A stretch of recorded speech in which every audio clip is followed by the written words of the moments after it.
Inch'Allah. Subhanallah. La ilaha illallah. Allahu Akbar. Masha'Allah.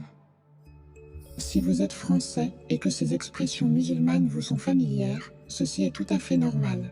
En France, en 2020, on dénombre entre 5 et 6 millions de musulmans, soit un peu plus de 8,5% de la population totale.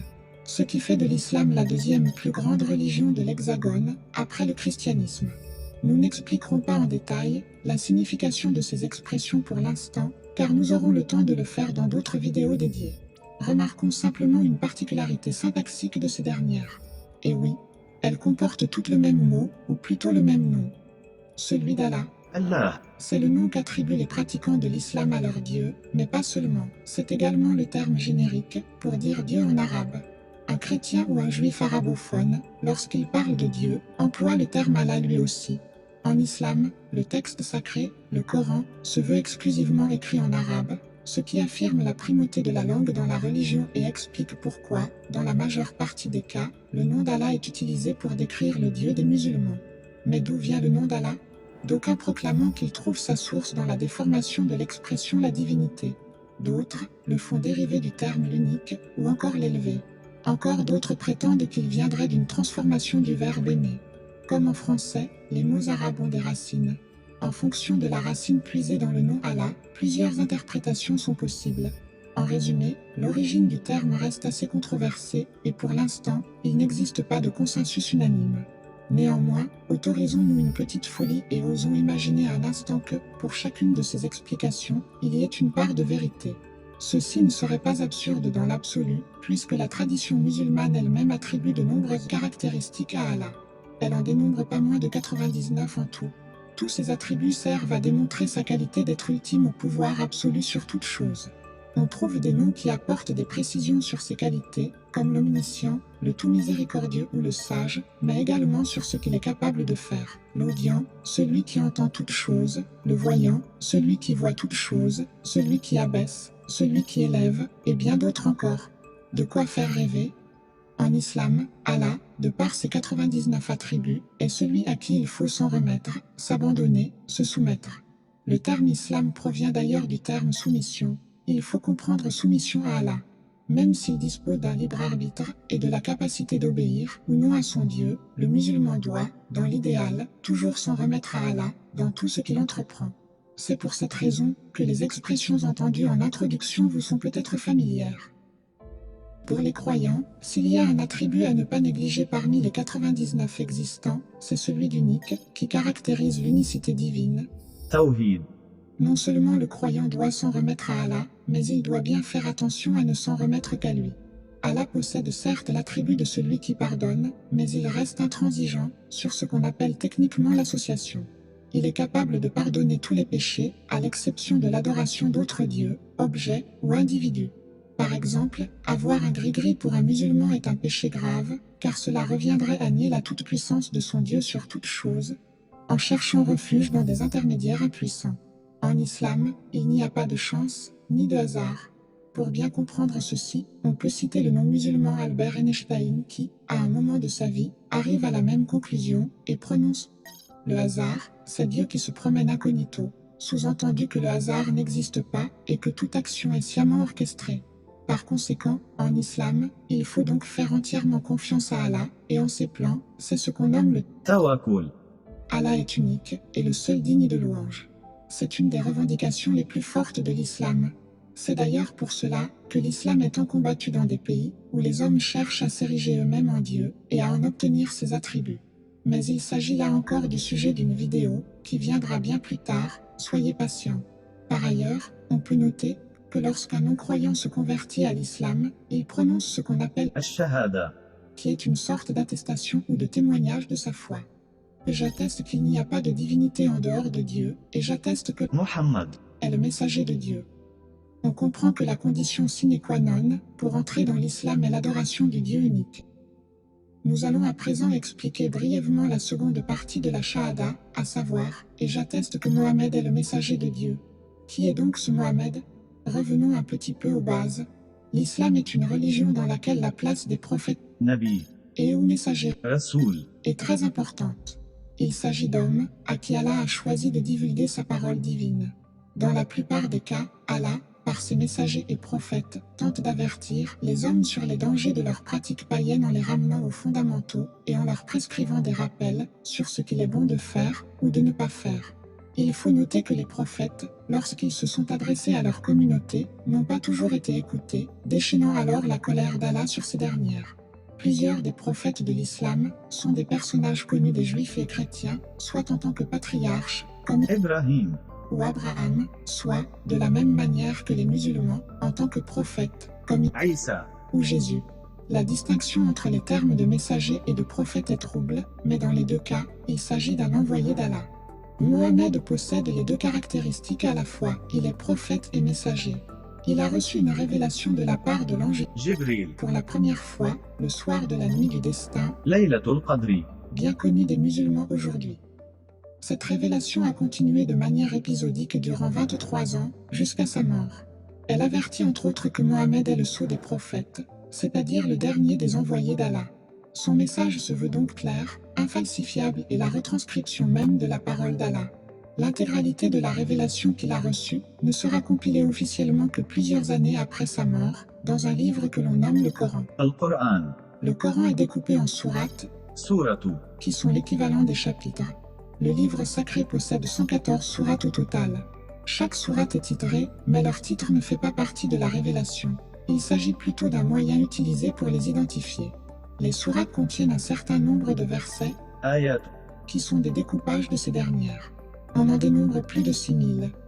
Le Coran dans son ensemble est ordonné par longueur de sourates décroissante, et non par ordre chronologique. La raison de cette organisation reste énigmatique. Le livre, puisqu'il est la retranscription des paroles d'Allah, est inimitable et infalsifiable, et son contenu reste inchangé. On dit que le contenu du Coran, en termes quantitatifs, est, Tawqif, c'est-à-dire qu'il est contrôlé par Allah lui-même. Le nombre de sourates est fixé, même si le découpage en versets peut lui varier en fonction des éditions, ceci n'altérant en rien le contenu. Il est donc interdit d'imaginer qu'une sourate ou un verset puisse manquer ou avoir été falsifié. Si vous êtes musulman et que vous lisez un Coran en arabe, d'une édition reconnue, vous êtes certain que ce que vous lisez est la parole directe d'Allah. Le livre dispose d'un caractère sacré tel qu'un musulman qui veut le lire doit d'abord effectuer un lavage rituel au préalable. C'est pour cela que la tradition musulmane attribue des vertus apaisantes, curatives et magiques à celui-ci. On dit par exemple que la lecture en arabe du verset du trône, 255e verset de la deuxième sourate du Coran, permet d'éloigner le démon d'une maison pour une nuit, et cela même si le texte du verset en lui-même ne l'évoque pas. Pour le croyant, ceci démontre qu'au-delà du texte et de son sens apparent se cache une force plus puissante, plus mystique. Le livre est considéré comme un véritable monument de la prose en langue arabe, avec une richesse dans le style difficilement égalable. Le lire et le comprendre, en notre temps, n'est donc pas toujours un exercice évident, même pour un arabophone. Si le croyant est dans le cas où il ne peut pas le lire en arabe, il peut alors écouter une des récitations reconnues. Certes, il sera moins récompensé que celui qui lit et pratique un effort intellectuel pour le comprendre, mais il sera tout de même récompensé. Plusieurs méthodes de vocalisation du Coran existent et un petit nombre sont reconnues officiellement. Il existe par ailleurs des non-croyants qui écoutent ces récitations par pur plaisir auditif et qui attestent de la véracité de ses propriétés relaxantes. Tout ceci ajoute une grande part de mystère autour du Coran. On comprend alors l'attachement que peuvent porter les croyants à ce livre qui a su traverser les époques. Impact. Il faut noter toutefois qu'il existe des Corans traduits dans d'autres langues que l'arabe. Ceux-là ne sont pas considérés avec le même degré de sacralité que ceux en arabe. Ce qui nous rappelle qu'une analyse pertinente du Coran ne peut être faite que par un arabophone aguerri, le seul capable de lire et de comprendre la révélation originelle. Lorsqu'on utilise une traduction, on peut saisir un sens approximatif, mais on passe à côté de toute la subtilité et de la profondeur de la langue. Ayant relevé ce point important, on peut discréditer de facto de nombreuses analyses superficielles de sourates et de versets extraits, traduits et commentés à outrance par des spécialistes autoproclamés ou non arabophones. De la même manière, les Corans commentés et annotés ne sont pas des Corans au sens noble du terme et peuvent être manipulés sans lavage rituel par le croyant. S'il occupe une place prépondérante dans l'islam, le Coran ne constitue pas l'unique source de croyance pour les musulmans. C'est pour cela qu'il paraît absurde de justifier une attaque islamophobe par des tournures réductrices et caricaturales comme « Le Coran dit que… » Petite parenthèse pour définir rapidement l'islamophobie. On entend énormément parler de ce terme et certains essaient même de l'extraire de sa substance haineuse véritable pour laisser penser qu'il ne s'agit pas d'un vice, mais d'une modalité de pensée de toute bonne foi, sans mauvais jeu de mots. Normalement, l'islamophobie c'est la peur de l'islam qui mène parfois à de l'agressivité envers la religion. Mais en réalité, il s'agit de la peur des musulmans en tant qu'individus.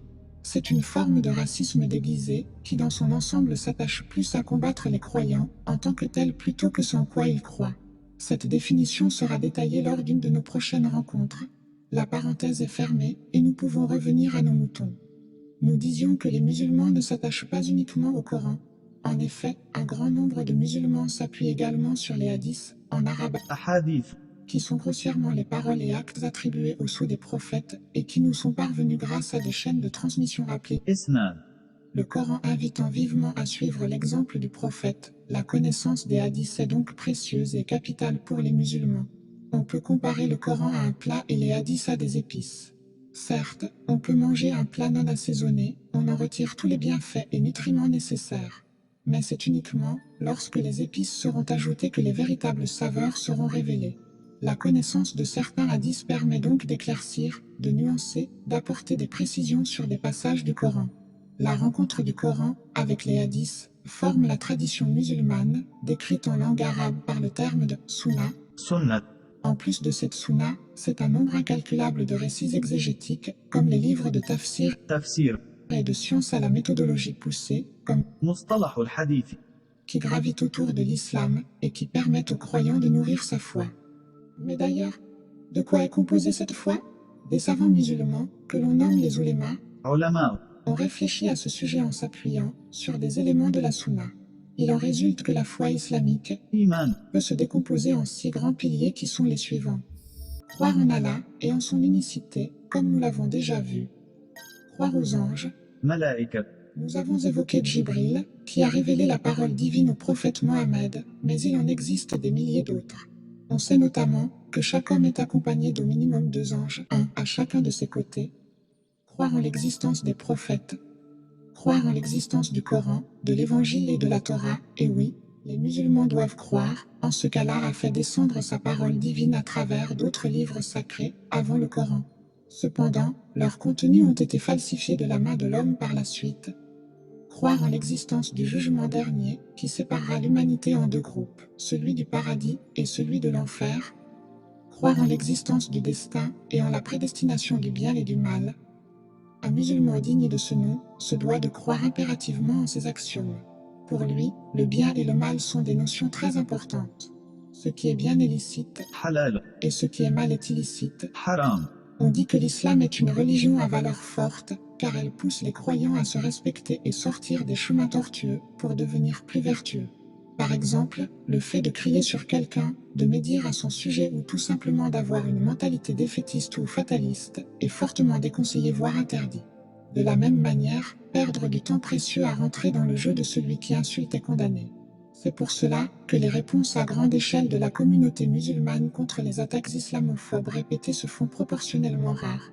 Lorsque quelqu'un déverse sa haine et ses préjugés sans aucune science approfondie, le musulman est exhorté à simplement s'éloigner afin de lutter contre ses pulsions primaires qui lui feraient tomber dans le piège de l'assaillant. Attention, cela ne veut pas dire que l'islam est pacifique, elle spécifie d'ailleurs très bien comment lutter contre ceux qui l'attaquent. La religion musulmane incite simplement à ne pas prêter attention à des êtres souvent perdus, insignifiants et surreprésentés. Elle incite à garder en ligne de mire ce qui est essentiel, la foi. L'islam invite à perfectionner le contrôle sur soi du croyant, qui lorsqu'il fait défaut, atteste de la faiblesse spirituelle de ce dernier, qui se plie alors aux ruses du شيطان. l'équivalent de Satan dans la chrétienté. Le musulman fait un constat simple, cette vie d'ici-bas دنيا. est une vie d'épreuve, et ce dans le but ultime d'accéder au paradis sacré, جنة. un endroit magnifique, proche d'Allah et mystérieux bien que décrit dans le Coran. Dans ce paradis, il pourra jouir indéfiniment de son existence. Mais il doit comprendre que la pratique de sa religion sur terre n'est pas un sprint, mais une course de fond, et qu'il devra lutter sur le long terme dans le sentier d'Allah. Pour l'aider à s'élever durant sa vie sur Terre, Allah lui a donné un ensemble de règles et de codes juridiques et sociaux, comme des interdits ou des obligations, des peines et des récompenses, que l'on peut réunir sous le terme arabe de charia. الشريعة. Par cette charia, Dieu cherche à préserver sa création en 5 principes fondamentaux. Le premier est la préservation de la religion. C'est ce qui explique les peines lourdes contre les apostats, c'est-à-dire ceux qui renient leur foi, car ils mettent en péril la stabilité de la religion. Le second principe est la préservation de la vie. C'est pourquoi Allah a instauré la loi du talion. Aujourd'hui, on utilise des équivalents comme la justice rétributive. قصاص. Celui qui tue un être humain devra à son tour être exécuté ou devra compenser son crime en payant une certaine somme. دية. Les proches de la victime peuvent également décider de lui accorder une grâce. Il en va de même que celui qui tue son enfant avant de lui avoir donné le moindre espoir d'existence est incriminable. Il est toutefois important de rappeler que l'islam, contrairement à ses détracteurs, n'est pas binaire et peut faire des exceptions. D'après la tradition, le prophète Mohammed lui-même faisait parfois entrave à certaines lois d'Allah, par compassion immense. De cette manière, l'avortement suite à un viol par exemple est autorisé. Il faut raison garder et ne pas tomber dans l'absurdité et l'absolutisme, bien que certains le fassent au sein même de l'islam, il reste des exceptions condamnées par le plus grand nombre. Le troisième principe est la préservation de la raison, d'où l'interdiction de consommer de l'alcool, de fumer, de se droguer, ou encore d'aller dans des lieux où la perversion est omniprésente et où l'esprit, comme le corps sont tourmentés, boîtes de nuit, bars, etc. Le quatrième principe est la préservation des biens, d'où les punitions très sévères contre le vol, qui sont surtout préventives. La plateforme Nimbeo spécialiste du recensement des litiges annonce par exemple un indice de criminalité de 26,80 en Arabie Saoudite contre 47,44 en France et un indice de sécurité de 73,20 contre un petit 52,56 en France. Il en va de même pour Brunei Darussalam, indice de criminalité à 28,75 et indice de sécurité à 71,25. Affichons également un indice sécurité lorsqu'on marche seul à 92,19 pendant la journée et à 72,40 pendant la nuit. Ce qui fait de Brunei Darussalam un des pays les plus sûrs au monde. Même si l'Arabie Saoudite et Brunei Darussalam sont très loin d'être parfaits, force est de constater qu'en termes de sécurité et de préservation des biens, lorsque la loi islamique est appliquée scrupuleusement, elle est très efficace. Le cinquième et dernier principe fondamental est la préservation de l'honneur et des liens de parenté, ce qui explique les peines contre les calomnieux, ceux qui pratiquent l'adultère, les fornicateurs, c'est-à-dire ceux qui ont une relation sexuelle en dehors du mariage. Il faut préciser que prouver un adultère ou de la fornication en islam demeure très difficile et contraint par des règles très spécifiques. Au regard de ces principes fondamentaux, on comprend décemment que les mauvaises pensées, la bassesse d'esprit ou la perversion ne sont pas pour le musulman, mais sont des pièges du shaitan. Le croyant sait qu'il va être tenté toute sa vie par ce maudit diable. Mais il doit, par la force de son esprit et de son corps, résister et s'en remettre à Allah en s'écartant du chemin des lâches, lorsque cela est possible, et en passant à l'offensive sinon. C'est dans cette perspective que s'inscrit le sulfureux et non moins galvaudé djihad, جهاد. que nous verrons a posteriori tant le sujet mérite une vidéo dédiée à lui seul. Précisons simplement que lorsque certains journalistes exploitent le terme, qui initialement est noble pour le musulman, et le transforment en une dérive réservée uniquement à des fous terroristes, on comprend que la maîtrise de la connaissance islamique est très loin d'être acquise par certains. À côté des 6 piliers de la foi et des 5 principes fondamentaux de l'islam, se trouve une des notions les plus connues de la religion, si ce n'est la plus connue. Les 5 piliers de l'islam. أركان الإسلام. Il faut faire attention à ne pas confondre les 6 piliers de la foi vus précédemment avec les 5 piliers de l'islam que nous allons voir. Là où les 6 piliers de la foi servent à délimiter succinctement le périmètre des croyances du musulman, les 5 piliers de l'islam sont l'expression, par les actes, de la ferveur de sa foi. Ils définissent en quelque sorte le culte musulman. Ces 5 piliers sont 1. Prononcer la shahada en entrant dans l'islam comme nous l'avons vu précédemment, c'est-à-dire attester de sa foi. 2. Accomplir 5 prières par jour, صلاة. qui doivent être pratiquées dans des temps définis, sauf si le croyant n'en a pas la possibilité, il devra toutefois rattraper ces dernières. Les périodes définies sont relatives au mouvement des astres, et donc au moment de la journée, ce qui place le musulman dans une sorte de symbiose continue avec la création. La prière est universelle et comprend des enchaînements de mouvements précis, par série. ركعة Le nombre de séries change en fonction de la prière. Durant celle-ci, le pratiquant proclame la grandeur d'Allah et de ses prophètes et récite des sourates du Coran. Il dispose d'un instant précis dans la prière pour adresser ses réclamations, remercier, demander de l'aide ou autre à Allah. La plupart des prières peuvent être effectuées individuellement à domicile, mais il est vivement recommandé de les pratiquer en groupe et dans des endroits dédiés que l'on nomme mosquées. مسجد En islam, l'importance d'être proche moralement et physiquement de la communauté est capitale, à tel point que le nom de la communauté musulmane dans son ensemble est Oumma, أمة dont l'une des traductions pourrait être nation. Ceci rappelle que les musulmans du monde forment un seul et même bloc, malgré de nombreuses divergences intrinsèques à toute croyance. Une communauté qui, à elle seule, représente tout de même plus d'un quart de la population mondiale. 3. Donner l'aumône زكاة à des individus en position de faiblesse, soit financière, soit morale. En islam, si la notion de communauté est importante, la notion de partage au sein de celle-ci l'est tout autant. Une attention particulière est portée sur ceux qui souffrent dans la communauté. Il est donc normal qu'un des fondements de la religion soit d'acquitter une aumône, tous les ans, selon des prescriptions précises en termes de montant, de destinataire et d'instant. Ainsi, la parole divine rapportée dans le Coran précise que cette aumône est destinée exclusivement pour les pauvres, les indigents, ceux qui y travaillent, ceux dont les cœurs sont à gagner à l'islam, l'affranchissement des joues, ceux qui sont lourdement endettés dans le sentier d'Allah et pour le voyageur en détresse. 4. La pratique du jeûne lors du mois de Ramadan. رمضان Pour rappel, les musulmans se réfèrent à un calendrier lunaire qui est différent du calendrier officiel en France qui lui se base sur le soleil. Ramadan est le nom du 9e mois de ce calendrier durant lequel ils pratiquent le jeûne. Depuis la première prière du matin jusqu'à l'avant-dernière de la journée, les musulmans se privent de nourriture et de boissons. Mais ce mois béni de Ramadan ne se limite pas à cela. Pendant ce mois, plus que durant les autres, les musulmans se doivent d'adopter un comportement ascétique et exemplaire. Par exemple, le jeûne est considéré rompu si le croyant a un rapport intime avec son ou sa partenaire, s'il profère des insultes, s'il fait preuve de perversion ou qu'il ment. Le musulman devra alors rattraper la journée perdue a posteriori. Bien sûr, si le croyant est malade durant cet instant et qu'il ne peut accomplir le jeûne sans risquer d'attenter à sa vie, alors il peut reporter.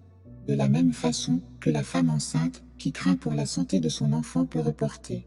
Ceci en rapport avec le principe de préservation de la vie.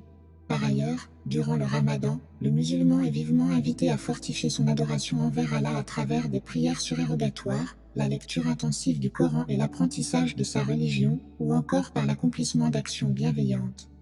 5. L'accomplissement du pèlerinage à la Mecque, حج en Arabie Saoudite, seulement si le croyant en a les moyens physiques et matériels. La mise en application de ces piliers est obligatoire pour les musulmans et est une preuve supplémentaire que l'islam ne s'arrête pas au Coran, puisque leur définition en nombre de 5 et leur caractère fondamental proviennent d'un hadith. Ces piliers poussent le croyant à être dans une quête perpétuelle de sa foi. Si lorsqu'il est jeune et découvre la religion, il peut éprouver des difficultés ou de la réticence face à l'application de ces derniers, il comprend vite, en grandissant, les bienfaits qu'il peut y trouver et la profondeur sémantique de ceux-ci. En particulier lorsqu'ils tissent le lien entre les 5 principes fondamentaux de la charia et ses 5 piliers. Ils finissent par faire partie intégrante du croyant, de sa personnalité. Cette mise à l'épreuve dans le culte entre en totale adéquation avec la philosophie de la foi chez les musulmans que nous avons étudiée préalablement, particulièrement avec l'idée de lutte perpétuelle pour accéder au paradis. Dans cette lutte perpétuelle, l'arme la plus efficace du musulman est de connaître sa religion. La Sunna l'invite vivement à cultiver ses connaissances dans le domaine. À ce titre, lorsque les musulmans cherchent à comprendre plus en profondeur certains aspects de leur religion, et en particulier, lorsqu'ils cherchent à savoir s'ils ont le droit de faire quelque chose ou non, ils sont régulièrement confrontés à une notion clé, qui est celle du fiqh, فقه que beaucoup traduisent par jurisprudence islamique. Le fiqh est une manière d'interpréter la charia sous le plan juridique en fonction de l'époque. On peut facilement comprendre que dans un monde qui évolue et où des choses nouvelles prennent la place de choses plus anciennes, il faille appliquer une loi cohérente avec la réalité tangible. Avant de présenter brièvement les différentes écoles de juridiction islamique, il est nécessaire de préciser quelque chose. Si la communauté musulmane se définit par le terme Oumma, cela ne veut pas dire qu'il n'existe pas de division ni de grande divergence quant à l'interprétation de la religion. C'est pour cela que la religion musulmane compte de nombreux courants, dont 4 dominants qui sont le sunnisme, سني qui représente 90% des musulmans du monde, le schisme duodécimain, 12 environ 8%, le zaïdisme, الزيدية près de 8 millions d'adhérents, et l'ibadisme, الإباضية 5 millions. Ces 4 grands courants existent depuis la mort du prophète Mohammed, lorsque les musulmans ont été confrontés à des situations nouvelles qui n'étaient pas décrites à travers la parole divine, notamment en termes de partage du pouvoir. Et ils existent encore aujourd'hui et font figure de référence pour les musulmans. Il en existe d'autres, moins importants en nombre. Je vous partage un lien en description qui vous permettra de vous faire une idée visuelle de ces derniers. Chaque musulman doit se proclamer d'un courant particulier. Il effectue sa sélection en fonction de divers paramètres, comme sa situation géographique, son héritage culturel ou encore sa sensibilité propre. Mon maître, lui, est un musulman sunnite. Ses connaissances concernant les autres courants sont assez minces. Il va donc se concentrer uniquement sur ce qu'il connaît. Maintenant que les 4 grands courants dominants de l'islam sont définis, revenons aux notions de jurisprudence musulmane et découvrons ensemble les 4 voies مذهب attachées au sunnisme. La première école est l'hanafisme qui tire son nom du guide religieux musulman. إمام أبو حنيفة Abu Hanifa est le premier à avoir interprété la juridiction islamique en faisant appel au jugement humain. رأي L'opinion personnelle du juge, استحسان plus connue sous le nom de jugement préférentiel, est admise dans le cadre de la charia dans la mesure où elle se base sur l'analogie, قياس c'est-à-dire qu'elle prend en référence au moins un cas similaire ayant déjà existé. L'école hanafite est aussi réputée pour sa faculté à légiférer sur des problématiques qui n'ont pas encore été rencontrées. La deuxième école est le malikisme fondé par. إمام مالك بن أنس Étant né à Médine, l'imam Malik défend dans son école la coutume عرف de la ville. Il considère également le consensus des savants qui s'y trouvaient, ainsi que le principe d'utilité générale. استصلاح La troisième école est le chafisme créé par, إمام الشافعي qui est une sorte de compromis entre l'école malikite et l'école hanafite. Elle fait appel au consensus des oulémas. S'il n'y en a pas, elle pratique l'effort d'interprétation. اجتهاد Elle recourt également à l'analogie et à, استصحاب c'est-à-dire la recherche de connexion entre des situations. La dernière école est le hanbalisme, qui provient de. إمام أحمد بن محمد بن حنبل Il était un traditionnaliste, c'est-à-dire qu'il rejetait la perspective des hanafites irakiens, des malékites de Médine et du consensus chafite. Plus largement, l'imam condamnait l'usage de la raison humaine كلام au profit d'un textualisme strict dans l'interprétation de la sunna envoyée par Allah. Il mit au devant de tout l'usage des sources scripturaires pour établir sa méthode de juridiction. Il a par ailleurs rassemblé l'une des plus importantes collections de hadiths, le Musnad. مسند Chacun des imams présentés ici est reconnu incontestablement par la majorité des musulmans sunnites tant leurs travaux furent remarquables et laissèrent une trace indélébile dans la jurisprudence musulmane. Leurs écoles sur certains points peuvent fermement s'opposer, mais l'objet de leur existence n'a jamais été de créer une guerre entre les défenseurs des différentes écoles. Pour preuve, on peut citer l'imam Ash-Shafi qui a dit « L'ouvrage le plus authentique après le livre de Dieu est le Muwatta de Malik. Ceci prouve qu'il y a un véritable respect entre les écoles. » Les écoles présentent simplement plusieurs manières d'appréhender la juridiction en islam. La présentation des courants et des écoles sunnites que je viens de faire reste très sommaire et est loin d'être exhaustive. Une série de vidéos complètes sur le sujet ne servirait même pas à faire le tour de la question. De plus, ni mon maître, ni moi-même ne disposons d'un savoir assez large pour avoir la prétention de s'atteler à la réalisation d'un tel objet. Tâchons simplement d'apprécier la richesse de l'islam à la lumière de sa grande diversité et de retenir ses grands noms de courants et d'écoles. Si cette richesse dans les mœurs est souvent ignorée des islamophobes, un autre aspect de la religion musulmane l'est beaucoup moins. Néanmoins, il reste très caricaturé et incompris. Ce sujet, c'est celui des relations entre hommes et femmes en islam. La religion musulmane est une religion patriarcale, c'est-à-dire qu'elle hiérarchise les rapports de la société en fonction du genre. En islam, l'homme dispose de beaucoup plus de responsabilités que la femme. Il doit par exemple subvenir à tous les besoins matériels de son épouse. Il doit se porter garant de sa sécurité, et pour cette raison, elle lui doit obéissance. Attention, la femme ne doit obéissance à son mari qu'à partir du moment où ce dernier s'acquitte de tous ses devoirs à son égard, et ce avec minutie. S'il devient injuste envers elle, ou même pire, qu'il devient agressif, alors, selon la charia, elle peut réclamer le divorce et ne lui doit plus obéissance. Ainsi, il ne s'agit pas d'esclavagisme ou autre idiotie, comme on peut l'entendre dire dans la bouche de certains journalistes malhonnêtes. Il s'agit simplement d'un moyen, comme un autre, d'assurer la pérennité des rapports entre les hommes et les femmes en les codifiant. Un très grand nombre de musulmanes s'y retrouvent totalement. Cependant et étonnamment, les journalistes ne semblent pas daigner leur donner la parole. Si cet agencement des rapports humains peut sembler injuste pour certains esprits précipités au regard du domaine religieux et de la création, il fait tout à fait sens. Si on prend un peu de hauteur, on peut percevoir les choses un peu mieux. Allah connaît sa créature. Il sait qu'il a créé l'homme aventurier et conquérant. Il sait également que malgré sa carapace, il possède un cœur et que ce cœur est très sensible à la flatterie. Il sait que, pour qu'une société fonctionne convenablement, l'homme doit avoir un sentiment de contrôle et de pouvoir. Ce besoin semble beaucoup moins présent chez la femme qui reste beaucoup plus humble à ce sujet. Nul plus qu'Allah, le créateur des hommes et des femmes, ne sait ce qui réside dans la tête de l'un comme de l'autre. L'organisation de la société est donc la résultante de cette connaissance parfaite. C'est d'ailleurs pourquoi les deux autres grandes religions monothéistes, que sont le christianisme et le judaïsme, effectuent elles aussi une répartition des rôles. Lorsqu'on fait fi des préjugés et qu'on daigne s'imprégner d'une conception religieuse des choses, on comprend tout à fait la légitimité de ces répartitions. Allah ne dit pas que l'un est supérieur en tout point à l'autre, mais il commande en fonction de ce qu'il connaît des besoins des êtres qu'il a créés. Lui est en dehors de ces réalités humaines, de sorte qu'il ne distingue pas la femme et l'homme lors de son jugement.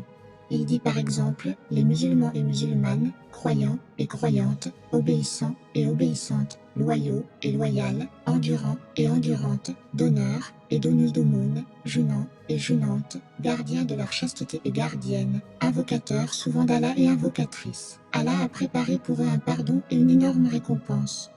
Ce qui prouve que pour lui, les croyants et les croyantes sont logés à la même enseigne, avec la même compassion et avec la même sévérité.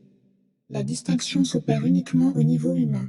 Il est vrai que c'est une conception très différente de la conception des défenseurs de l'égalité absolue, mais on ne peut nier qu'elle émane d'une logique construite et qu'il faille la respecter pour cela. Quand on observe objectivement les hommes et les femmes, on observe des inégalités évidentes. Quoi que puissent en penser certaines sectes du genre, cette réalité n'est pas religieuse mais bien scientifique. Le taux de testostérone d'un jeune homme de 20 ans est de 3 à 8 microgrammes par litre de sang contre 0,1 à 0,9 pour une femme du même âge. Rappelons que la testostérone est une hormone qui est utilisée par certains sportifs pour accroître leur capacité. Au niveau de la morphologie, l'homme est en moyenne plus grand de 10 cm et plus lourd de 13 kg que la femme. Une femme possède en moyenne plus de graisse et moins de muscles qu'un homme. La masse graisseuse représente 33% de la masse totale chez la femme contre 21% chez l'homme. Bref, la liste des inégalités physiques et hormonales est longue, et ce n'est pas l'objet de la vidéo que de les présenter. Ces éléments nous servent à démontrer qu'il n'est pas aberrant de penser les rapports sociaux hommes-femmes sous un angle inégalitaire, puisqu'ils le sont par essence, biologiquement. Ceci à condition de toujours être dans l'équité, c'est-à-dire que personne ne soit lésé et que la complémentarité dans un couple permette d'arriver à un équilibre stable. Trop souvent, la pensée occidentale idéalise l'égalité, alors que la poursuite absolue de celle-ci ne mène qu'à une iniquité certaine. Attention, l'inégalité des rapports ne veut en aucun cas dire misogynie. Ce n'est pas parce qu'une religion est inégalitaire dans la répartition des rôles qu'elle justifie les comportements déviants de certains hommes à l'égard des femmes. Il ne faut surtout pas confondre hiérarchisation et misogynie. Rien dans l'islam ne justifie le fait de mépriser ou de rabaisser la femme. Au contraire, tout acte de misogynie doit être fortement réprimandé en islam, puisqu'il constitue un écart évident par rapport à la tradition prophétique. Le prophète Mohammed, d'après la Sunna, avait pour habitude d'être très doux et dévoué envers les différentes compagnes qu'il a eues. D'après la tradition, Aïcha, l'une de ses épouses, lorsqu'on lui a demandé que faisait le prophète dans sa demeure, a répondu « Il était au service de sa famille ». Le cliché dans lequel on imagine un musulman vivant comme un pacha entouré de plusieurs femmes tient du fantasme. Le plus souvent, un musulman est un homme qui aime une seule femme et qui s'efforce de rendre sa famille heureuse en la protégeant de toutes ses forces. Celui qui décide de s'écarter de cette réalité-là et qui obscurcit le sens de certains versets du Coran, soit par son manque de connaissance, soit par sa propre mesquinerie, celui-là commet un péché grave. Dire que l'islam est misogyne est malhonnête. Et parfois, une telle attaque peut provenir, non pas d'un islamophobe, mais de quelqu'un qui ne connaît juste pas suffisamment la religion et son histoire. Ainsi, ne disposant que de bribes d'informations piochées dans quelques journaux sulfureux, il demeure, d'abord dans la confusion, puis dans l'indignation. Il va même quelquefois jusqu'à citer le Coran, mais de manière totalement approximative, désinvolte et hors contexte, laissant apparaître dans son discours plus d'émotion que de raison. Bien souvent, il ne pense pas, il réagit. Peut-on vraiment le condamner pour cela, lorsqu'on voit la teneur des informations délivrées par les médias populaires ? Par exemple, certains vont évoquer la question de l'héritage, et qu'il faille donner une part à la femme et 2 parts à l'homme selon le Coran. En oubliant de préciser le fait qu'il s'agissait d'une véritable révolution féministe pour l'époque dans une civilisation où la femme n'avait tout simplement pas le droit à l'héritage du tout. Pour mieux comprendre, positionnons-nous une fois de plus dans une logique religieuse et posons une question simple. Si Allah souhaitait imposer sa religion à un très grand nombre et créer une civilisation musulmane qui traverserait les âges, est-il décent d'imaginer qu'il aurait fait en révélant des messages aux antipodes des coutumes de l'époque, de sorte que tous ou presque les aurait rejetés sans la moindre hésitation ? Non, un peu de sérieux. La seule façon de pouvoir introduire la notion d'héritage pour la femme était de l'inculquer avec précaution et de manière moindre que pour les hommes. D'autant plus que dans une société où la femme doit être couverte financièrement par son mari, il est normal qu'une plus grande partie de l'héritage soit léguée à l'homme, puisque cet argent sera redistribué au sein même du foyer, profitant à l'homme comme à la femme. C'est pourquoi la mise en contexte est capitale dans l'étude de l'islam, afin de ne pas substituer le sens apparent des choses aux intentions véritables. C'est un point très important dont il faut se souvenir avant de porter un jugement trop hâtif. En résumé de ce premier épisode de Découvrir l'islam, nous avons parlé d'Allah, de la philosophie des musulmans et de leurs croyances à travers la présentation de la charia et de ses principes fondateurs, des 6 piliers de la foi islamique et des 5 piliers de l'islam, des courants et des écoles sunnites de jurisprudence, et nous avons abordé la question des rapports sociaux entre les hommes et les femmes. On a vu que l'islam est une religion très structurée et encadrée. Cependant, il ne faut pas prendre ses obligations et interdictions pour des contraintes. Allah n'impose à aucune âme une charge supérieure à sa capacité, dit le 286e verset de la 2e sourate du Coran. Allah ne veut pas vous imposer quelque gêne, mais il veut vous purifier et parfaire sur vous son bienfait. Peut-être serez-vous reconnaissant, dit le 6e verset de la 5e sourate. Ce sont bien là des preuves que l'islam n'est pas une contrainte. Allah sait être miséricordieux et faire preuve de discernement. Il fournit beaucoup d'éléments pour aider à la mise en application de son message. Si malgré ces éléments aidants, le croyant se retrouve dans une situation où il ne peut vraiment pas mettre en pratique l'un ou plusieurs des impératifs, alors Allah lui donne soit un répit, soit une alternative. L'ensemble des lois d'Allah n'est donc jamais une contrainte. Il faut plutôt les voir comme un tuteur qui l'aide à s'élever dans la droiture, comme une main tendue. Elles sont également des nutriments pour son âme et le rappellent à Allah en permanence. Des nutriments plus que nécessaires tant la foi est un objet fragile, qui peut parfois s'affaisser en fonction de l'état physique et émotionnel du croyant si on ne prend pas soin d'elle. On a vu que la foi était mise à l'épreuve à l'intérieur de soi, mais également à l'extérieur. Le croyant doit réussir à s'extraire de ses pulsions animales pour accéder à la vertu. Il doit oublier le monde dangereux des passions pour entrer dans un monde d'honneur, de raison et de pragmatisme afin de sécuriser son entrée au paradis. Il sait que plus le temps avance, plus le monde sera un dépotoir de gens passionnés qui l'empêcheront de continuer sa route sur le chemin d'Allah. La tradition rapporte du prophète le hadith suivant: viendra une époque durant laquelle celui qui tiendra véritablement à sa religion, par sa langue, son cœur et ses actes, sera semblable à une personne tenant une braise de feu dans sa main. Il sait donc à quoi s'attendre et sait comment y faire face. Cette vidéo à elle seule ne suffit pas pour comprendre l'islam, mais elle apporte des éléments de réponse sommaires à des questions fréquentes. J'espère qu'elle nourrira votre curiosité et votre soif d'en apprendre un peu plus sur la religion. Prenez toutefois garde, car une fois plongé dans l'étude de l'islam, il devient difficile de s'en extraire tant le sujet est captivant. Lorsqu'on prend conscience de l'étendue du savoir religieux dans le monde musulman, on comprend que la vérité absolue ne pourra jamais être atteinte, même en apprenant nuit et jour. Mais cela ne veut pas dire qu'il ne faille pas étudier. Bien au contraire, la recherche du savoir est fortement encouragée en islam par le Coran lui-même. Cette recherche confronte l'homme à son ego, puis le force à modérer ses propos, et dans sa quête, il devient plus sage. Plus il avance sur ce chemin, plus il comprend qu'il ignore beaucoup de choses, et plus il souhaite combler ses manques. Selon mon maître, c'est un excellent moyen de garder son intelligence et son esprit critique alerte. Il devient moins influençable. Cela peut sembler paradoxal, mais le musulman qui se soumet à Allah s'émancipe des jougs que d'autres individus, potentiellement dangereux, voudraient lui imposer. Un jour, lors d'un débat d'idées entre deux musulmans, qui essayaient de déterminer de quel parti politique était le plus proche l'islam, l'un d'eux a dit quelque chose qui a marqué mon maître pour toujours. Il a dit « L'islam n'est ni de droite, ni de gauche.